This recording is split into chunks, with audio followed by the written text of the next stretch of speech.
Hey, what's up guys? How is everybody doing today? I'm on a mountain bike ride. Right now I'm in a campground that is closed for the winter, and it's very peaceful. It's very quiet. I've got the whole place to myself. It's great. Absolutely love it here right now. It's a great place to come to think, to plan, and to answer your questions. And that's what I'm coming at you here with today.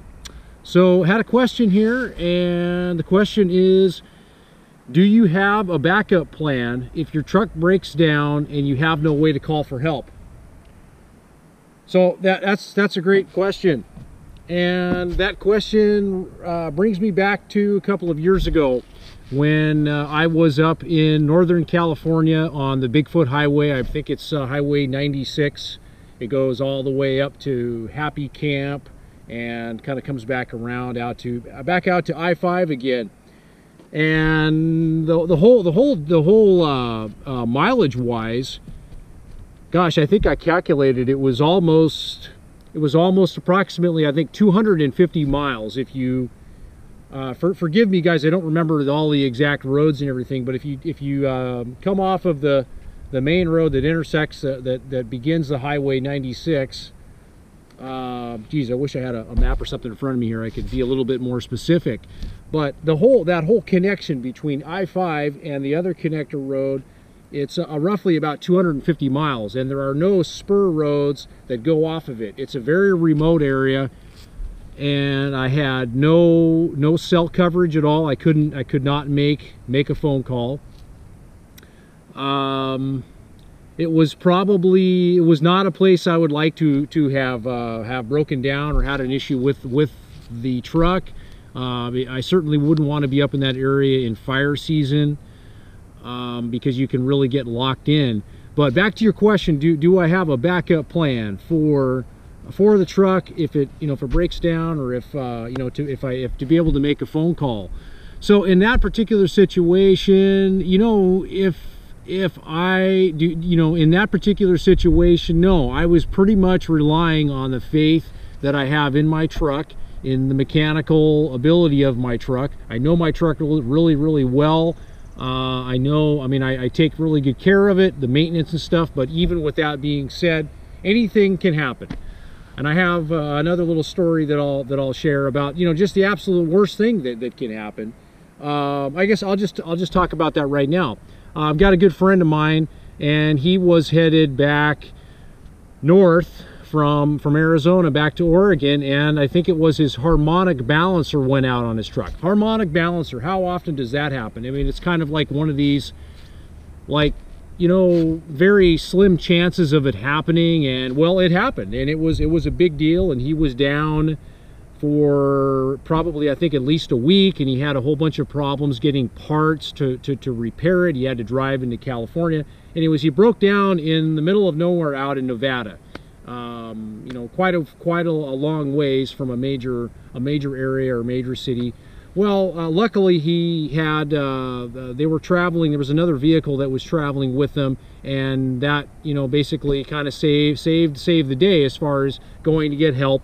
I think they may have had cell coverage at the time, but here's an event where his truck was in fantastic condition, fantastic maintained condition, and very strict about that kind of things. And he still had an unexpected breakdown. That's the point here, unexpected breakdown. Yes, they do happen, and that is an example of when that happens. So he was able to eventually get everything fixed and get back on the road. But yes, those things happen, and there is definitely an element of risk involved in traveling to some of these places where you don't have a cell signal to call for help.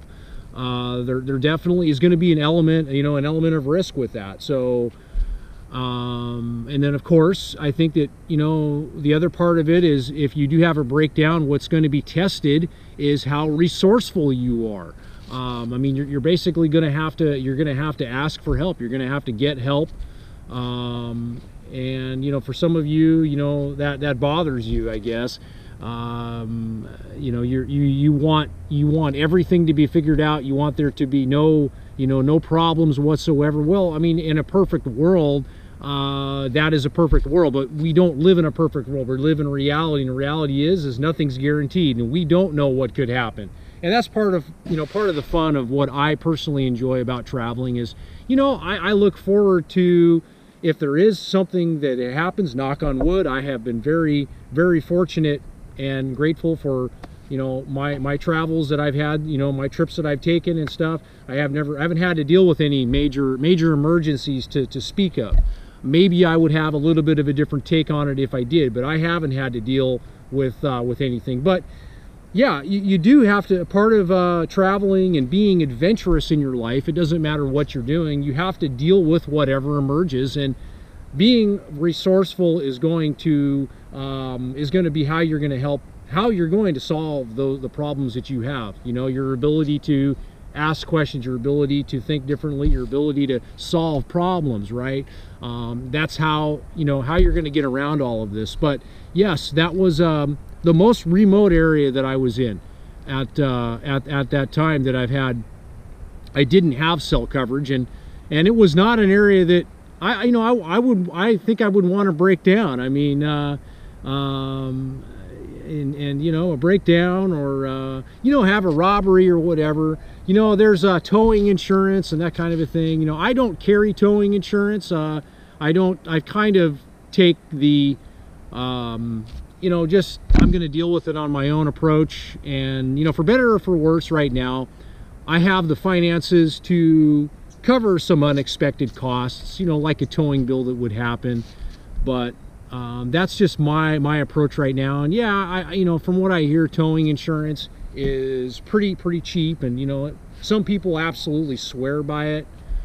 And yeah, it's probably not a bad idea. I think it's, you know, yeah, I can't say that, yes, like I'm going to always go back to anything is possible. Anything can happen.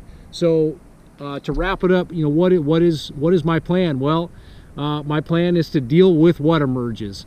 And so far that plan works well for me. And like I said, I'm very up on the maintenance on my truck and making sure that things are in good maintenance, and I'm always checking things. I'm always checking for loose wires. And you know, the other day when I was out there checking my battery connection on my battery post, well, I noticed that one of them was a little bit loose.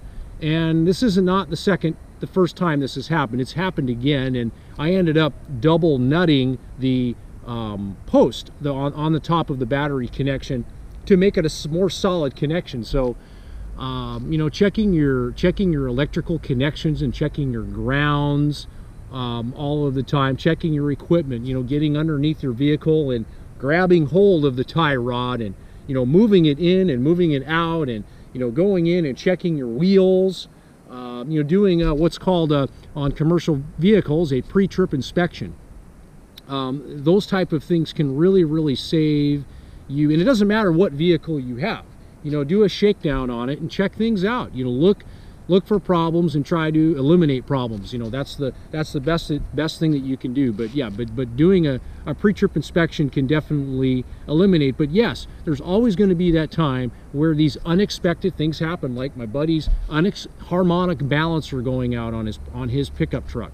And you know, and it's something that I was thinking about too. And I'm like, well, maybe I should be carrying a. This is another great idea to talk about, is carrying spare parts with you. I do carry an extra belt with me, engine belt, you know, that runs the fans and the pulleys. It's only one, but I do carry an extra one of those with me. But yeah, some of these parts, if you are going to be going out to some rural, remote areas with no cell signals, not a bad idea to carry some of these. You know, maybe you need to tote around a harmonic balancer. I don't know. I mean, according to my friend, it was not an easy, you know, just finding one, buying one at an auto parts store. It was a little bit of a hassle. He had to order it through UPS and everything. So that's something to definitely consider, is carrying some spare parts that may be difficult to get. You know, carrying some extra, you know, radiator hoses. You know, if you replace your radiator hoses, well, keep the old ones that you're replacing and just have those as spares. there's all kinds of things that, all kinds of parts. I mean, you can never have enough parts, but these are some of the things that that you got to be thinking about. So yes, what's your plan? Mostly it's deal with what emerges, and like I said, I have the finances to back up some major things that happen, but I'm a very independent minded person, and I really just kind of like